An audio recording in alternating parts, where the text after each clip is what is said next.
Hey friends, if you encounter the on-screen keyboard appears on login or startup, then please watch this video. I will guide you through the resolution.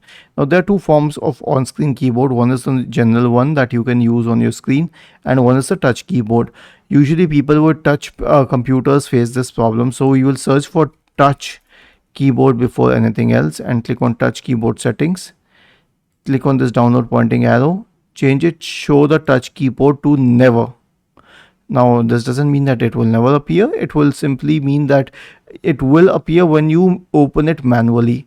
Second, right click on the start button, select settings from the menu, go to the accessibility tab on the list on the left hand side, scroll down, click on keyboard and make sure that the on screen keyboard is off. Was this helpful? If yes, then please subscribe to the channel, and if not, then let us know in the comment section of the video on how we could help you further. Thank you for watching this video and have a nice day.